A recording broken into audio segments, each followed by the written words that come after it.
Lyca production சுபாஷ் கரன் வழங்கும் Arun Vijay, Amy Jackson, Nimisha நடிப்பில் டைரக்டர் விஜய் இயக்கியிருக்கக்கூடிய மிஷன் சாப்டர் 1 திரைப்படம் ஜனவரி 12ஆம் தேதி ரிலீஸ் ஆக இருக்கு. குடும்பத்தோட தியேட்டருக்கு போய் பார்த்து என்ஜாய் பண்ணுங்க.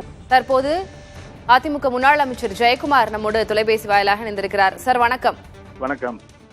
தொடர்ந்து நீங்கள் முன்வைக்கக்கூடிய விடயமும் அதான், இனிமேல் அவர் கட்சியினுடைய கொடி சின்னத்தை பயன்படுத்தக்கூடாது அப்படின்னு இன்னைக்கு உங்களுக்கு சாதகமாக தான் ஒரு தீர்ப்பு வந்திருக்கிறது. ஆனாலும் சுப்ரீம் கோர்ட்லயும் அவங்க முறையீடு பண்ணிருக்காங்க. தொடர்ந்து அது அதிமுக நெருக்கடி கொடுக்கறதுக்காக அப்படின்னு பார்க்கணுமா?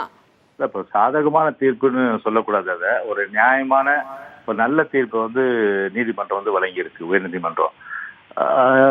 இதே புரட்சி தலைவர் எம்ஜிஆர் மாளிகை அதை காலால் எட்டி உதைத்தவர்கள்.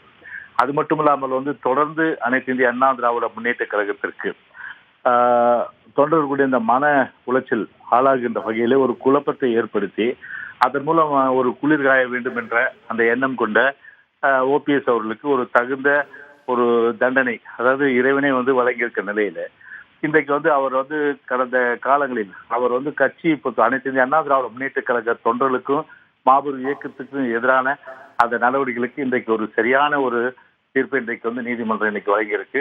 குறிப்பா லெட்டர் பேட் யூஸ் பண்ணக்கூடாது, கட்சியினுடைய தலைமை ஆபீஸ் அந்த அட்ரஸ் யூஸ் பண்ணக்கூடாது, கொடி யூஸ் பண்ணக்கூடாது, சின்னத்தை யூஸ் பண்ணக்கூடாது, இப்படி எல்லா வகையிலும் இன்றைக்கு நீதிமன்றம் இன்றைக்கு தனி நீதிபதி கொடுத்த அந்த தீர்ப்பு இன்றைக்கு இரு நீதிபதிகள் கொண்ட அமர்வு இன்றைக்கு அது ஒரு சரியான தீர்ப்பு இன்றைக்கு வழங்கியிருக்கிறது தான் நான் சொல்ல வேண்டும்.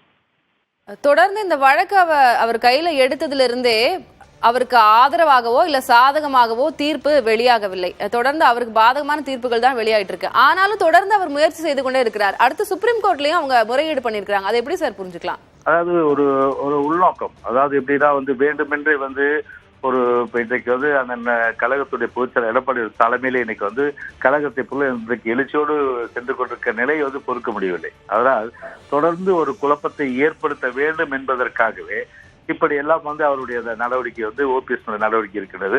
ஆனால் எங்களை பொறுத்தவரை கழக சட்டத்திட்ட விதிகளின்படி பொதுக்குழு ஒரு உச்சபட்ச அதிகாரம் பெற்றிருக்க நிலையில எல்லா தொண்டர்களும் அதேபோல பொதுக்குழு உறுப்பினர்களும் இன்றைக்கு ஒட்டுமொத்த கருத்தோடு இன்றைக்கான இந்திய அண்ணா திராவிட முன்னேற்ற கழக பொதுச்செயலாளரான எடப்பாடி அவர்களை ஏற்றுக்கொண்டு இன்னைக்கு கழகம் ஒரு சரியான பாதையில் சென்று கொண்டிருக்க நிலையில இன்றைக்கு சட்டத்திட்ட விதிகள் நாங்கள் செல்வதால் எங்கே போனாலும் நிச்சயமா வெற்றி எங்களுக்கு தான் கிடைக்கும்.